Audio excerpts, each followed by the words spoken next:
permítanme antes unas palabritas sobre lo que oí al inicio. El profesor Gómez Méndez y el profesor Alfonso Reyes resaltaron una de las características más importantes del maestro Reyes, y es que era un humanista. La verdad, en Colombia, somos colombianos, no, eso es pura dogmática, puras leyes, eso no tiene sentido, nos alejamos de la realidad social, pero esos son comentarios de superdotados o son comentarios de personas que no conocen la obra de Reyes Sandía.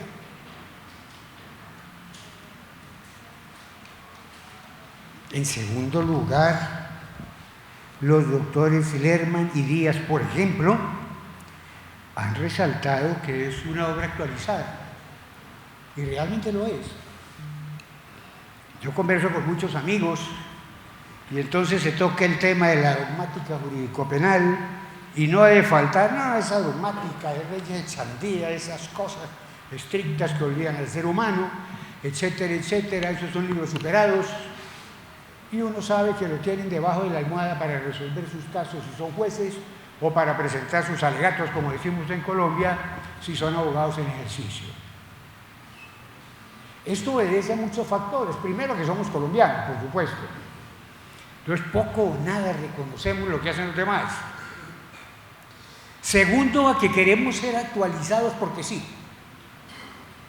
Y entonces, claro, llegó una avalancha, digamos, finales del 70 en Colombia, de la doctrina alemana, y todos comenzamos a volvernos alemanes. Y entonces lo criollito, por supuesto, no existe. Y entonces esos grandes juristas que ha dado el país, Reyes Sandía, Gaitán Maecha, Gutiérrez Anzola, Federico Estrada, etcétera, etcétera, esos no, son criollos, pues los apellidos. El más interesante es Stackenberg, Roxin, Jacobs y los que están de moda en los últimos tiempos en Colombia, etcétera, etcétera. Es decir, nos gusta actualizarnos, así sea formalmente, salvo estudiosos muy importantes que tenemos en Colombia, por supuesto, ¿no? Cuando yo hablo de Alemania estoy dando un ejemplo, y con esto no denigro en lo más mínimo de los grandes juristas alemanes que nos han compartido sus conocimientos. Y además, ya para concluir esto, es un maestro. Recuerdo una vez que se hablaba de la Escuela de Derecho Penal del Externado. Hablaban los demás, porque el doctor Reyes nunca dijo voy a hacer una escuela. Nunca lo dijo. Pues los demás decían la Escuela de Reyes. Unos con orgullo y otros como tratando de maltratar la Escuela de Reyes. Un gran jurista colombiano, cualquier día me llamó y me dijo, hombre, Álvaro Orlando, ayúdeme, ¿qué es lo que está pasando? Le dije, ¿por qué? Me dijo, pues el doctor Reyes me llamó que para que dictara unas conferencias en sus jornadas de Derecho Penal del Externado. Bueno, ¿y qué tiene de raro eso? Yo no, que él debe saber que yo soy de otra escuela, la de Medellín, y por lo tanto que no compartimos su dogmática jurídica. Entonces, ¿por qué me invita? Pues porque es maestro. Y se quedó callado. Y asistió a las jornadas y lo hizo muy bien, por supuesto. Bien, yo he tratado de captar lo central. Si me equivoco, por favor me corrigen. Yo no sé cómo vamos a hacer la mesa redonda, me siento allá o así. Los que dirigen.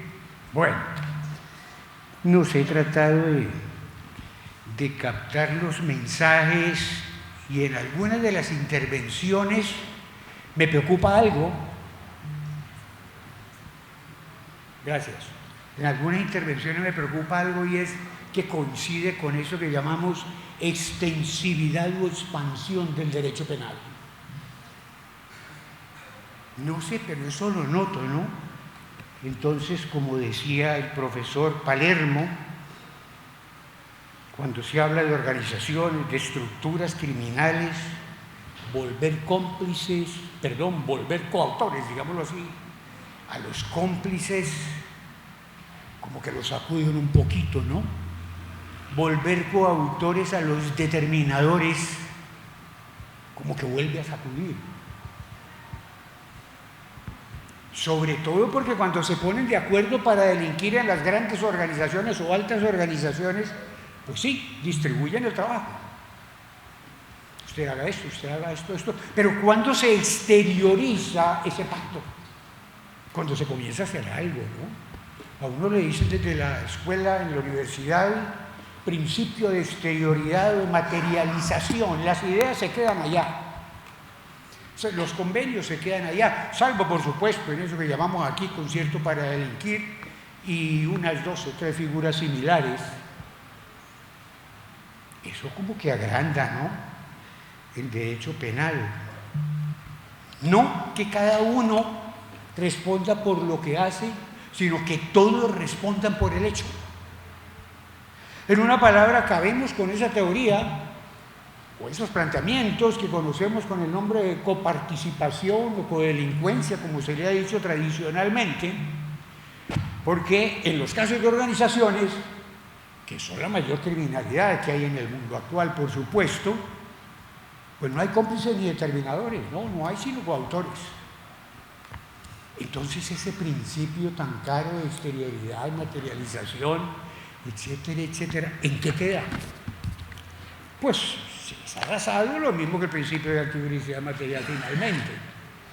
Porque una cosa que preocupa es cómo el avance del derecho penal, que es importante, por supuesto, como que lleva a la amplificación, que todo se vuelva derecho penal, cuando, por lo menos en la Constitución nuestra, de la Constitución nuestra se desprende que es un Estado menor, un Estado mínimo, y por lo tanto el derecho penal no puede ser máximo. Pero bueno,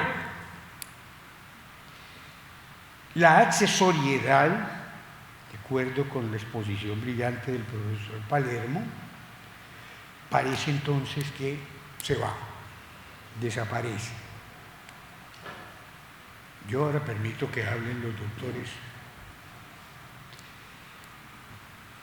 El profesor dice lo de la obediencia jerárquica, esto sí es un eterno problema, que siempre en Colombia se pensó si era una causal de justificación con la terminología anterior en nuestro medio o una causal de inculpabilidad. Ahora no habría problema, ¿no? Es una causal que exime de responsabilidad. Esto de la obediencia jerárquica, por supuesto que a todos nos dan muchas vueltas. Yo no sé, aun cuando por supuesto que el profesor Luis lo explicó, si se puede hablar de una inexigibilidad. Al fin y al cabo, todas las causales de no responsabilidad tienen un fundamento, que es la inexigibilidad de otra conducta en condiciones normales, ¿no? Y si, por ejemplo, hablamos de los militares, de los policías, ¿qué hacemos cuando se cometen delitos de lesa humanidad, por ejemplo, que de acuerdo con nuestra legislación no permitirían la excusa de la obediencia debida? Eso parece delicado, ¿no? Porque los policías y los soldaditos, que además son pueblo en nuestro país, también tienen derechos. A un soldadito, a un policía jovencitico, se le puede exigir una conducta diferente cuando el sargento, el teniente, el general le está dando la orden. Yo lo entiendo desde el punto de vista dogmático, pero quiero entenderlo más frente a quiénes son nuestros policías y nuestros soldados. Y por supuesto también frente a quiénes son los ciudadanos colombianos en la mayoría de los casos.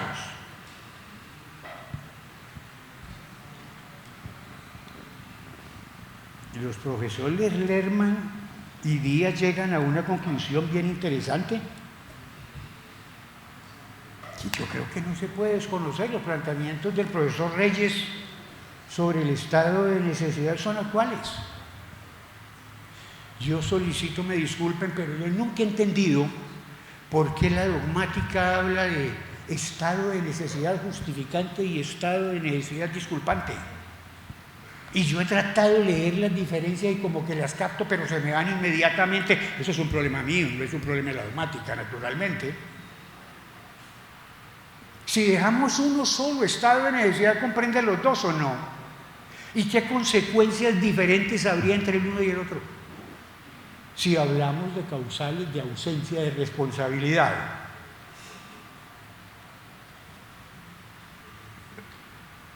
La alevosía, doctora María Camila, es un planteamiento interesante que coincide con sus trabajos que todos conocemos sobre la legítima defensa, pero yo no sé si llevamos esto a la práctica, pudiéramos decir que se excluyen necesariamente la legítima defensa y la alevosía. Es decir, si una persona actúa en legítima defensa y está tan triste y tan furiosa a la vez que le causa la muerte y mata a su agresión, al agresor inicial, le decimos no hay legítima defensa porque actúa en alevosía. Pues aquí tenemos una norma que permitiría medio regular el caso, que es el exceso, ¿no?, en la legítima defensa. Pero bueno, yo simplemente digo esto y entonces sería bueno que conversáramos entre todos, ¿cierto? Los profesores invitados que están actuando remotamente y los profesores que están presentes. ¿Ah? Tenga la bondad, ¿sí? Doctor, sí, yo tendría una pregunta a los profesores Lerman y Díaz y otra pregunta a la profesora María Camila Correa. Yo en la exposición de los profesores, estupenda exposición de los profesores Lerman y Díaz, advierto una visión benevolente, sino coincidente con la idea de que el estado de necesidad es culpante y el justificante, en definitiva, pertenecerían a una misma familia. Y quisiera saber si esa percepción es correcta y si ¿Cómo se podría hacer frente a la objeción de que eso termina difuminando la frontera entre lo prohibido y lo permitido, digamos, ¿no? Uno piensa que la distinción entre lo prohibido y lo permitido por un lado y lo excusado y lo no excusado por otro es un avance. Alguien por ahí decía, uno de los grandes avances, ¿no es cierto?, en la dogmática penal del siglo XX. ¿Habría que volver atrás en eso o no? Y a la profesora Correa, yo entiendo bien la solución de los casos 1, 2 y 4. Con el caso 3, que es del agresor dormido, tengo algunas dudas, porque la pregunta que surge ahí es si aceptar agresiones permanentes en el tiempo, que están compuestas por ataques discretos, pero sobre una base de peligro para los bienes jurídicos de la víctima, uno no termina por diluir completamente el requisito de necesidad racional de la defensa en cuanto comparación con la magnitud del ataque y la magnitud de la reacción defensiva. O sea, al final, en el caso del tirano doméstico, en el caso de agresiones, de otro tipo de agresiones permanentes, se convierte todo en una cuestión de vida o muerte. Porque en el caso 3, no sabemos si el agresor va a cumplir o no su promesa de darle muerte, no sabemos qué va a pasar, ¿no? Entonces, esta anticipación, entre comillas, de la reacción defensiva pone todo el conflicto de una vez en un asunto de todo o nada, digamos, o de vida o muerte. Se pierde lo propio, la lógica propia de los derechos de defensa o necesidad. Perdón lo largo, doctor, de las preguntas. Entonces, profesores Lerman, Díaz. Bueno, les decía que nuestro texto no pretendió ser una defensa de la teoría unitaria, sino que más bien, de hecho, destacamos, yo diría, dos problemas centrales de la teoría unitaria. Uno lo comentó Leandro, que tiene que ver con el derecho de defensa del atacado en una situación que la teoría diferenciadora mencionaría como estado de necesidad exculpante. Una teoría diferenciadora diría, bueno, tiene derecho a la legítima defensa. Una teoría unitaria tendría un problema porque si quien actúa agrediendo lo está haciendo de manera lícita, el derecho de defensa del agredido está en una situación problemática. Y el otro tiene que ver con la intervención de terceros, ¿no? Si nosotros decimos que quien actúa en un estado de necesidad que normalmente denominaríamos exculpante, en realidad está justificado con por una postura unitaria, entonces terceras personas podrían ayudarlo en su accionar, porque él actúa conforme a derecho. Esas dos críticas son fuertes. Por eso no es que nosotros quisimos defender esa postura, sino mostrar algunos matices, ¿no? Una postura diferenciadora también tiene problemas. Esos problemas también se vinculan con el hecho de cómo fundamentar que quien actúa exculpado, a pesar de quitar, por ejemplo, el bien más preciado de la víctima, la vida, no va a tener pena, y que algunos intentos contemporáneos de fundamentación terminan acercando las dos clases de estado de necesidad, aunque mantienen una diferenciación, y la matizan, la hacen menos fuerte, dicen que son dos situaciones en las que están los mismos componentes con distinta intensidad y que en definitiva no hay una distinción de blanco-negro entre la justificación y la exculpación. Por eso nuestra posición no fue terminante en este sentido, sino el mostrar cómo estas cuestiones siguen teniendo que ser discutidas. No es que hubo un triunfo ya superador de la teoría de la diferenciación, sino que todavía hay para discutir, ¿no? No sé si Leandro quería agregar algo más. Profesor Díaz, ¿quiere agregar algo? No. Podría generar ese problema de ir en contra de la frase de Belzel de que la distinción entre ilícito y culpabilidad es uno de los grandes logros de la dogmática del siglo XX. Pero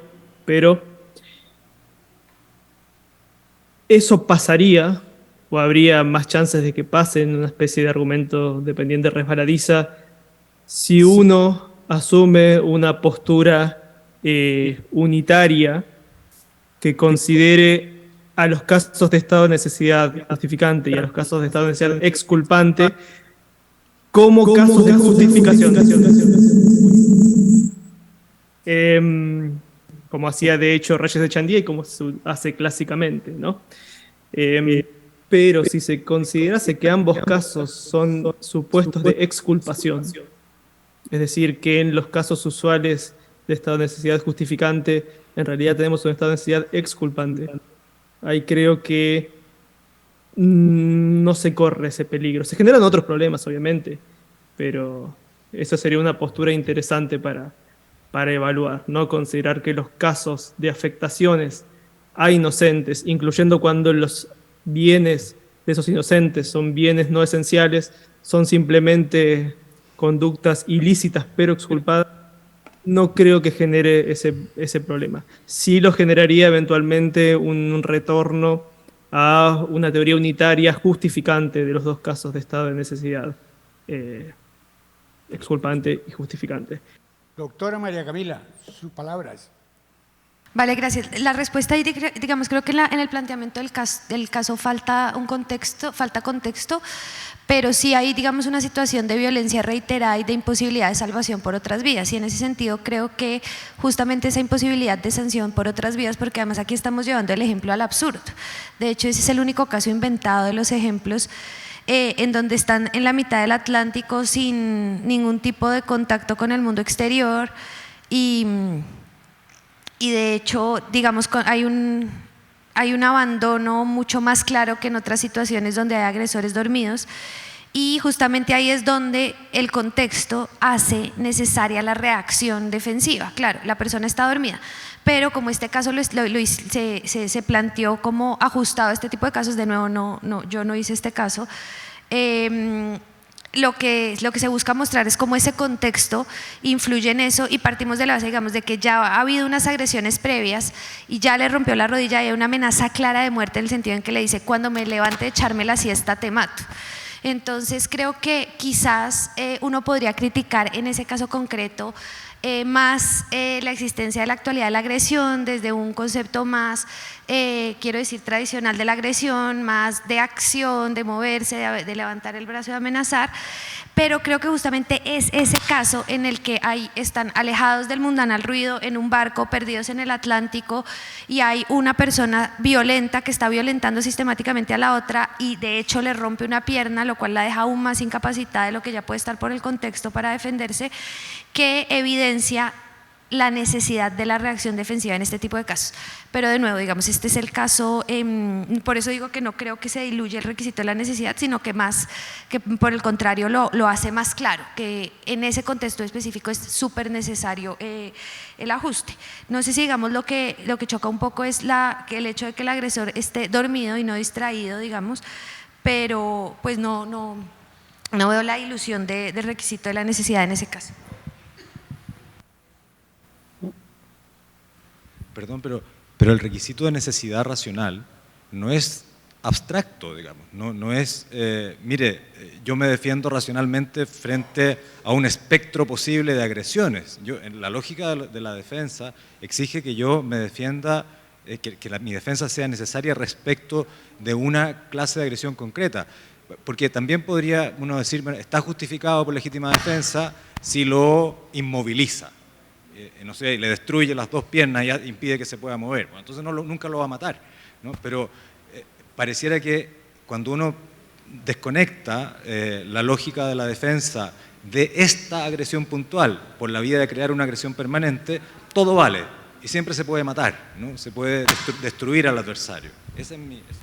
No, claro, pero por eso son casos muy concretos, son casos donde en efecto hay una agresión permanente, no siempre. Habrá algunos casos en donde la solución sea por la vía del exceso, pero digamos, hacer aquí la generalización de que hablar de agresiones permanentes genera como una pendiente resbaladiza en la legítima defensa, pues ignora, digamos, todo el hecho de que lo que se hace es aplicar las teorías a casos concretos como estos.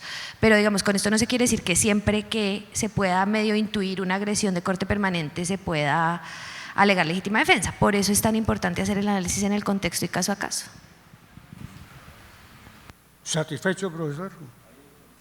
Bueno, entonces, profesor Miguel quiere preguntar. Ya vamos con los doctores. Hola, buenas tardes. Mi pregunta, aunque tendría para todos los ponentes, va para Camila, y debo decir una vez más, porque ya es muchas veces.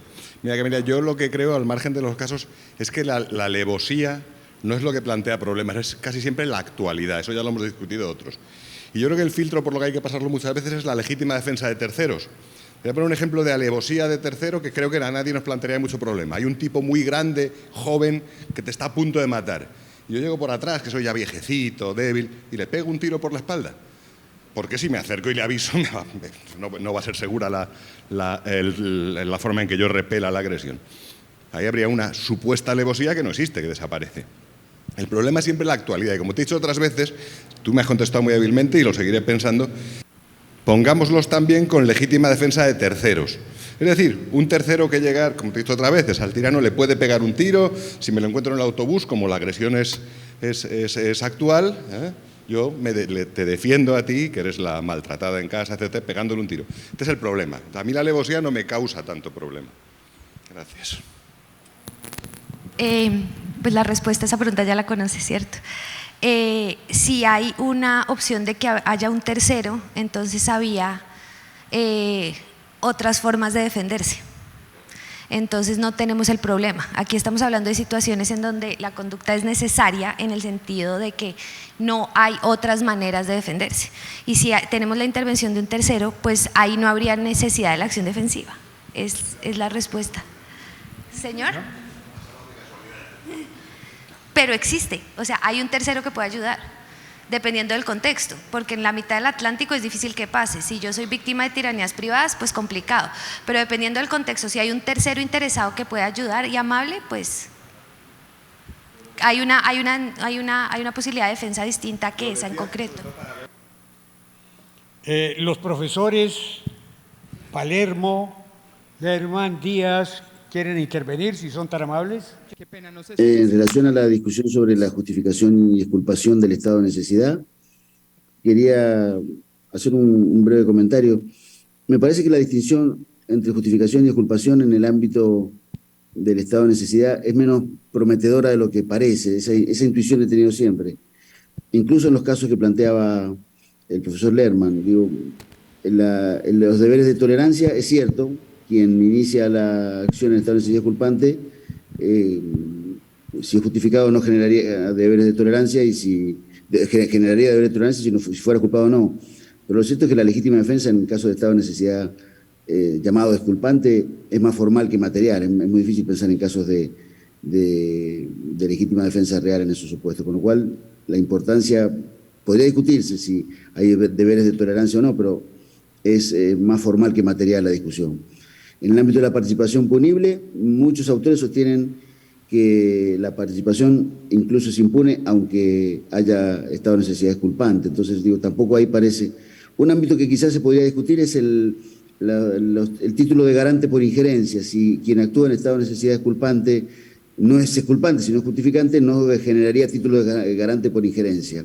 Ese podría ser una consecuencia. Quien cesada la situación de peligro tiene la posibilidad de ayudar, comete en comisión por omisión si no ayuda. Pero claro, también hay casos de justificación en los que hay título de garante por injerencia. El estado de necesidad agresivo, cesada la situación de peligro, está en las mismas condiciones. Tiene que retrotraer el curso lesivo. Es decir, que no parece que sea la distinción justificación-exculpación la que decide esas circunstancias, sino la ajenidad por la creación de la situación de peligro, que es una cuestión común al estado de necesidad justificante y al estado de necesidad exculpante. Es simplemente una reflexión, y el profesor que tan agudamente expuso al inicio me pareció entender una crítica a mi postura. Si es que eso es así, si lo alcancé a entender bien, si no, pido disculpas, pero me defiendo de lo que creí fue una objeción, que los determinadores o los intervinientes en la fase previa puedan ser autores, es maximalista o de un derecho penal que aumenta la punibilidad. Bueno, eso se podría responder de la siguiente manera. Creo que sí, que si alguien interviene en la fase previa, que normalmente es tratado como cómplice y puede ser autor o coautor, hay más punibilidad, pero también es cierto que quien ejecuta el hecho puede ser partícipe y no autor, o sea que en ese sentido la teoría compensa. Si el barómetro es más o menos punitivismo, a veces el ejecutor es mejor tratado en esta teoría que alguien que considera que el ejecutor es autor del hecho. O sea que ahí me considero, lo que nos importa es la expansión del derecho penal, ahí me considero menos punitivista si algún caso un ejecutor puede no ser autor sino partícipe. Y me parece que se ajusta mejor a las organizaciones complejas responsabilizar por el hecho cuantitativamente a quien hace más, aunque lo haga a través de la mano de otro. Pero bueno, lo dejo para la discusión. Agradecido por la intervención de esta mesa. Yo no sabía que iba a participar en ella y estoy feliz de la discusión que estoy escuchando y de haber podido intervenir. Así que muchas gracias y un saludo para todos y todas. Por supuesto, gracias a usted, profesor. Quizás los doctores Díaz, Lerman. Doctor Álvaro Orlando, qué pena. ¿Podría intervenir en este instante que tenía una pregunta? Hola Omar, soy Hernán. Hola Hernán, te reconozco tu voz. Pues primero que todo, muchísimas gracias a los ponentes por sus interesantes contribuciones. Yo la verdad tendría varias preguntas, pero creo que vamos muy mal de tiempo, así que me voy a restringir a una sola pregunta para ti, Omar. Primero que todo, estoy absolutamente de acuerdo con tu crítica a la teoría del delito autónomo de partícipe, sobre todo en el caso del delito empresarial. Creo que no es una teoría que pueda dar una solución adecuada y también creo que si te entendí bien, había una crítica muy fuerte allí, o una crítica importante también a la teoría de la posición de garante por lo que está representado en este caso. Estoy de acuerdo que en este caso la solución viene por una concepción adecuada de la teoría de la intervención delictiva, sobre todo en la forma en que se vinculan las prestaciones de las diferentes personas que actúan dentro de la empresa y también para graduar la responsabilidad. Pero no obstante, yo creo que es absolutamente imprescindible que tengamos en cuenta también la teoría de la posición de garante para dar una respuesta adecuada, porque al menos como lo entiendo yo, la teoría de la posición de garante lo que te permite es, por un lado, vincular a las prestaciones de las diferentes personas y graduar su cuota de responsabilidad.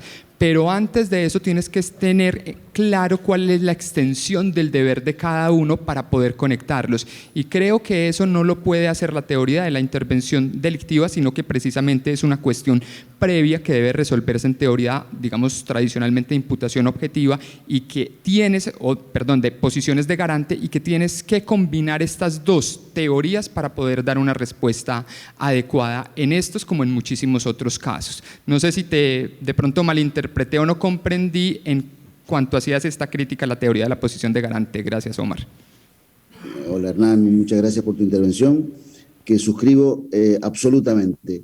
Creo que la interpretada de manera estricta la teoría de las posiciones de garante conduce, yo señalé su virtud, que es la que vos acabas de señalar, la virtud es la de establecer ámbitos de competencia, el ámbito de deber, eso está bien, pero lo que no termina de hacer la teoría de las posiciones de garante es establecer cuándo hay responsabilidad colectiva por cuándo hay colectivo. Me parece que esa es una tarea de la imputación objetiva, así que suscribo ampliamente lo que decís. Creo que la teoría de las posiciones de garante sirve para delimitar ámbitos de competencia, pero luego hay que determinar la competencia conjunta, que también al fin y al cabo es una tarea de imputación objetiva, ¿no? La pregunta es, ¿provisión de regreso o accesoriedad? La alternativa. Y me parece que al fin y al cabo, digo, la teoría de la autoría y la participación no son acaso una teoría de la imputación objetiva en la intervención de varias personas o pluralidad de personas. Me parece que estoy de acuerdo contigo, y si hay algún matiz es meramente terminológico, esa intuición tengo. ¿Ya, doctor Díaz? Sí, muchísimas gracias, Omar. Bueno, ¿quién más del auditorio quiere conversar con los doctores? Marcelo, ¿tienes una pregunta? Bien, pues, claro. Sí, gracias, Hernán. Aprovecho para agradecerte también a vos por la invitación. Quería decirle, bueno, que muy interesantes las observaciones de Omar sobre la defensa, ¿no? Sobre la defensa en situaciones de necesidad, y que eso me llevaba también a hacer una pregunta sobre el tema de la obediencia debida. Porque justamente si seguí bien la tesis, porque se cortó Alex en un momento, si vos la considerás una causa de justificación, la víctima de la acción en obediencia debida pierde el derecho a la legítima defensa. Vos decías, bueno, mantiene un derecho de estado de necesidad defensivo, pero me preguntaba si eso en alguna situación en la cual la acción en legítima defensa podría ser eficaz y no una en estado de necesidad justificante defensivo, nos llevaba a alguna situación injusta, ¿no? Porque más allá de que sea una estructura similar y es conocida como una pequeña legítima defensa, ¿no? El estado de necesidad justificante defensivo, la legítima defensa es más fuerte, ¿no? Podría ocurrir en algún momento una situación así. Esa era la pregunta.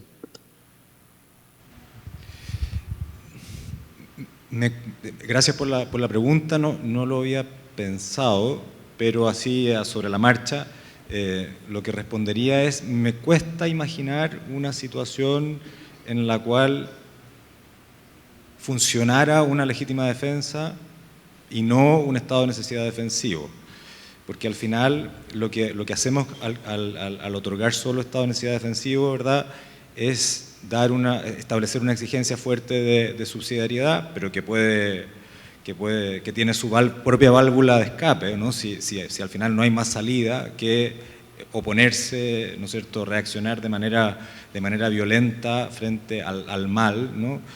Bueno, la subsidiariedad se desactiva a sí misma, ¿no? Y respecto de la ponderación de los menoscabos, que también es propia del estado de necesidad defensivo, bueno, siempre esa ponderación me va a permitir salvaguardar mi propio bien. La duda, ¿no es cierto?, es el único caso en que la ponderación llevaría a una situación en que gana, por así decirlo, la ejecución de la acción ilícita, es una en que para resguardar un bien de menor entidad de la víctima, de mucha menor entidad, se sacrifica un bien, ¿no es cierto?, de mucha mayor entidad del ejecutor, y a mí me parece que eso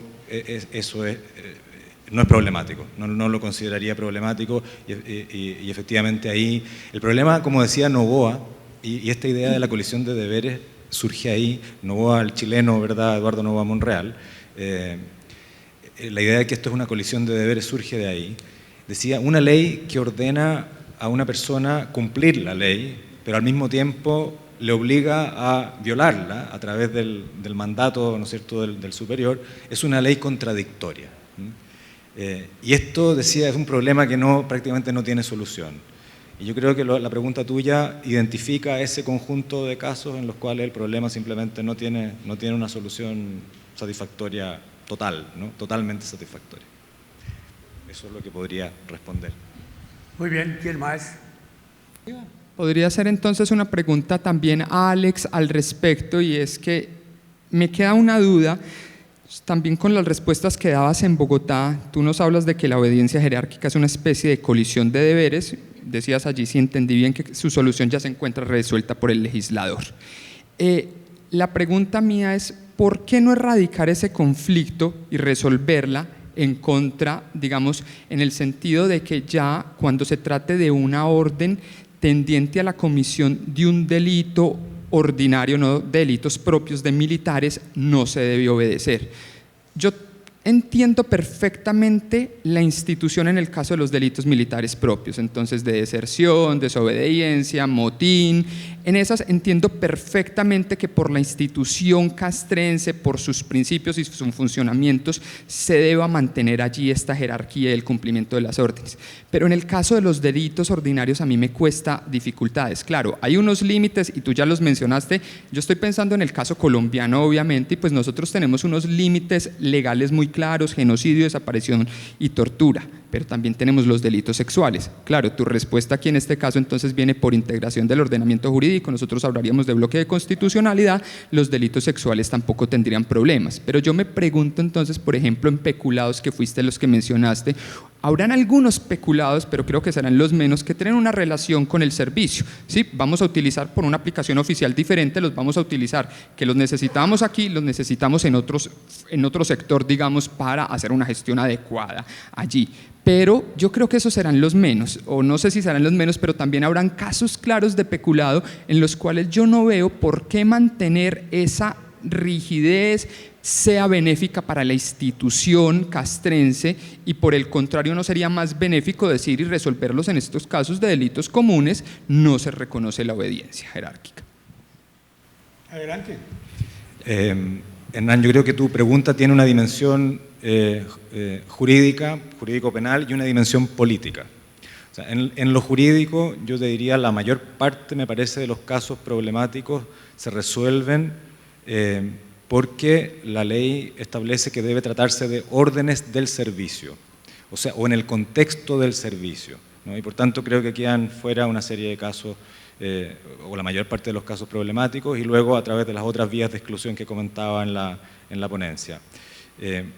Pero la pregunta política acerca de si esto no debiera tener una regulación distinta es otra, ¿no?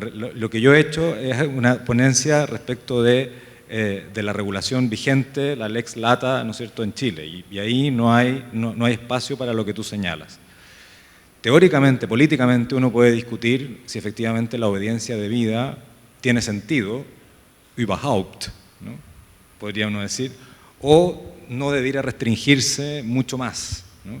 Y en esa discusión política yo creo que vale la pena tenerla, es una discusión que es interesante, pero sobre la cual hoy no tendría mucho que decir. O sea, creo que es correcta la idea de restringir esto lo más posible, pero mucho más allá no sabría decir. ¿Alguien más antes de que nos vayamos? Yo acabo de recibir la orden así. Pues muchas gracias a los profesores Palermo, Díaz, Lerman, María Camila y Alex.